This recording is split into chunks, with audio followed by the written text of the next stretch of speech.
सबसे पहले आपको गुफ्तगू में शामिल कर लेते हैं। पाकिस्तान क्रिकेट टीम ने इंजरीज़ और ख़राब कारकर्दगी की वजह से टीम में 1-2 नहीं 3 तब्दीलियां की हैं। विकेट कीपर सरफराज अहमद की जगह विकेट कीपर मोहम्मद रिजवान को प्लेइंग 11 में जगह मिली, लेकिन असल मुकाबला fast bowler Hasan Ali, fast bowler Mir Hamza और off break bowler Sajid Khan के माबैन था। लेकिन टीम मैनेजमेंट ने स्पेशलिस्ट स्पिनर के बजाय फास्ट बॉलर पर ही एतमाद किया। आप इस फैसले को किस निगाह से देख रहे हैं?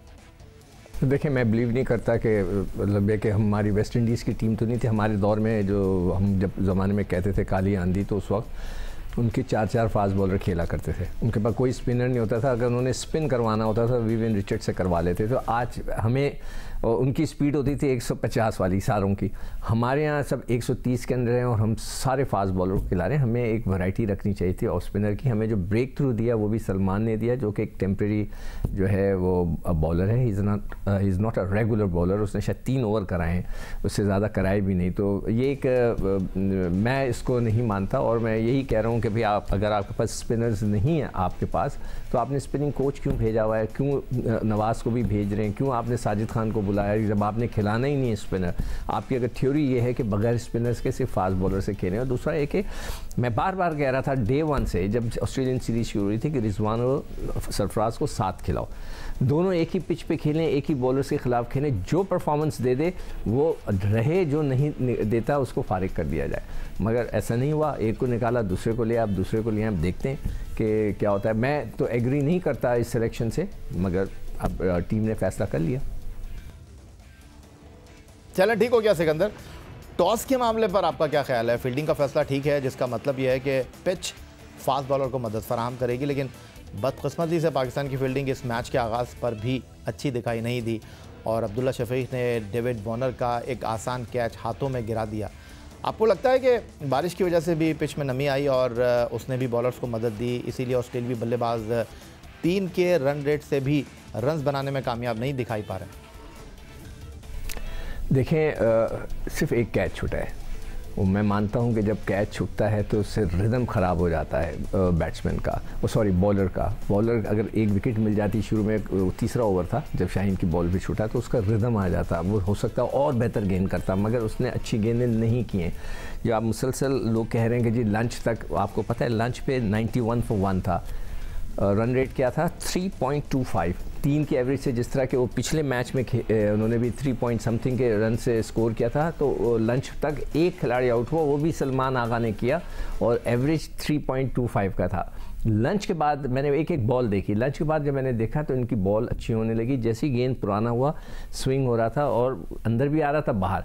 मगर उन्होंने इस अच्छे कंडीशंस का, बादल भी आए हुए थे, बारिश भी हो गई थी, आइडियल कंडीशन, वो गेंदें नहीं की जिस तरह की उन्हें करनी चाहिए थी। नंबर 1, पेस कम है सबकी।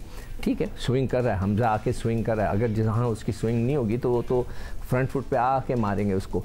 तो आपको बॉलर्स चाहिए थे जो कि सिर्फ आपको जमाल था जिसके 136 और 137, बल्कि 138 तक भी उसने एक आधी गेंद की। उसके अलावा सारे अंडर 30 चल रहे हैं। तो वो वाली बॉल पे आप स्विंग हो रहा है मगर गेंद बाहर भी कर रहे हैं। तो मैं नहीं समझता कि लंच से पहले तक उन्होंने बहुत ही ज़बरदस्त गेंद की हो और 3 के बाद में उन्होंने अच्छी गेंद की। और ऑस्ट्रेलियन तो इतना पैथेटिक खेले, मैं तो हैरान हूँ कि वो अपनी विकेट पे स्मिथ ने जिस तरह बैटिंग की है, मैं तो हैरान हूँ कि टीम में जगह कैसे बन गई उसकी। और वो इतना बड़ा नाम है, वो इतना ख़राब खेला है। तो हमने इस पिच का इतना भरपूर फ़ायदा नहीं उठाया जितना कि हमें उठाना चाहिए था।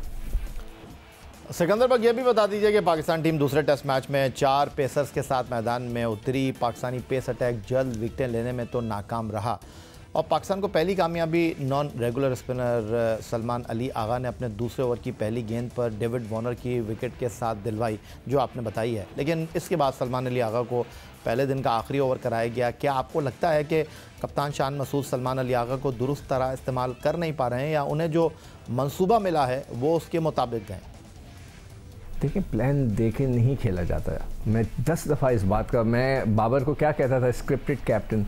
स्क्रिप्टेड कैप्टन का मतलब क्या हुआ कि एक पर्चा है, इसके ऊपर लिखा है आपने ये करना है, ये करना है, ये करना है। वो नहीं होता।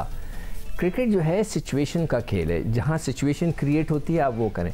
अगर उसने जो बॉल कराई थी वो स्पिन भी हुआ था, अगर आप देखें दोबारा जाके, मेरे हिसाब से उसको और ओवर देने चाहिए थे। अपने फास्ट बॉलर को रेस्ट देने के लिए दूसरी जगह से कराना चाहिए। फास्ट बॉलर एक जगह पे गेंद नहीं कर रहे, और ना ही उनका जो स्पीड इतनी है कि वो उसको देखें, जब पढ़ के मीर हमज़ा का गेंद आ रहा था वो बड़े आराम से खेल रहे हैं। यही गेंद अगर शोएब अख्तर करे, यही गेंद वसीम अकरम करता है, यही गेंद अगर वकार यूनुस करते उस पेस से, तो बड़ा मुश्किल हो जाता खेलना। अब आप देखिएगा कि यही पिच पे जब उनके बॉलर करेंगे तो क्या फ़र्क पड़ेगा।